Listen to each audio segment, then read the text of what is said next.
अदित ने कह दिया दुनिया को अलविदा। जी हाँ दोस्तों, कलर्स टीवी के सबसे पॉपुलर शो मंगल लक्ष्मी में कहानी ने ऐसा मोड़ ले लिया है जिसे देखकर दर्शकों की रूह कांप जाएगी।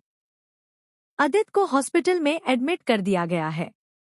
डॉक्टरों ने उसे बचाने की पूरी कोशिश की, मगर हालत इतनी गंभीर हो चुकी है कि हर किसी की सांसें अटकी हुई हैं। कुसुम ने अपनी गवाही देकर कपिल को सलाखों के पीछे पहुंचा दिया है। कपिल मासूमियत की भीख मांगता रहा, मगर किसी ने उसकी एक न सुनी। मंगल को अपने दिल से यकीन है कि कपिल निर्दोष है, लेकिन उसके पास सबूत नहीं है।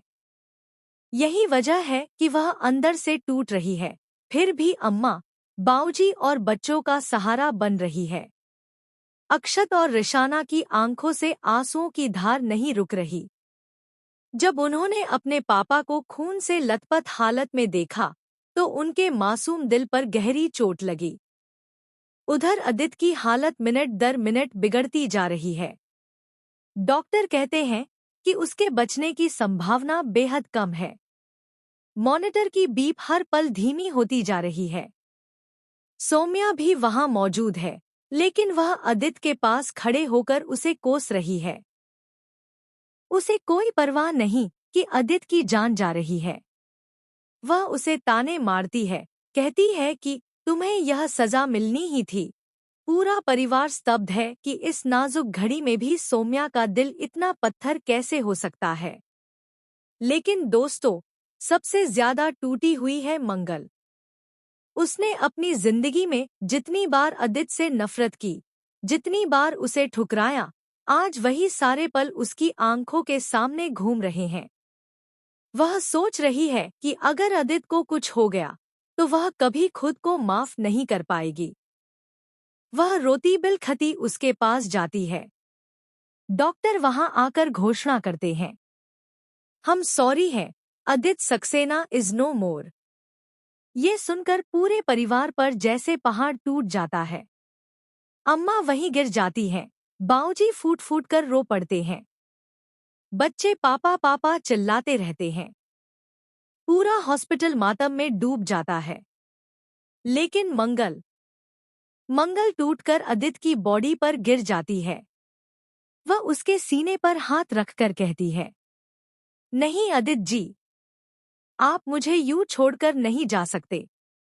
आपने हमेशा यही चाहा था कि मैं आपकी जिंदगी में वापस आऊं, आपको माफ कर दूं।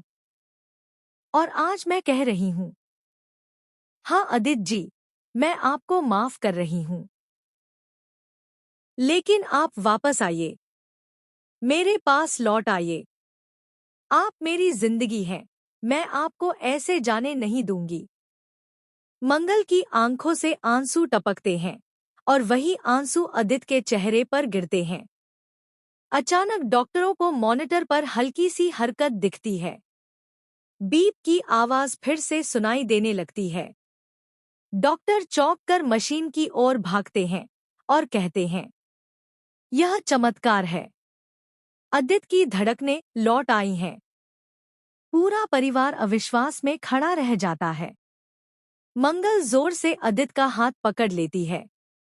अदित की उंगलियां धीरे धीरे हिलती हैं, होंठ कांपते हैं, और बहुत मुश्किल से उसकी आंखें खुलती हैं। वह धीमी आवाज में कहता है, मंगल। यह सुनकर मंगल फूट फूट कर रो पड़ती है। लेकिन इसी खुशी के बीच एक और तूफान आता है। अचानक हॉस्पिटल के कॉरिडोर में पुलिस आती है और कहती है, हमारे पास सबूत है कि कपिल निर्दोष है, असली गुनहगार कोई और है। सबकी निगाहें पुलिस की ओर घूमती हैं, और पुलिस आगे कहती है, हमारे पास सीसीटीवी फुटेज है जिसमें साफ दिख रहा है कि अदित पर हमला कपिल ने नहीं, बल्कि। जैसे ही पुलिस गुनहगार का नाम लेने वाली होती है, लाइट्स चली जाती हैं, और माहौल में सन्नाटा छा जाता है। मंगल और परिवार के लोग डर से एक दूसरे को देखने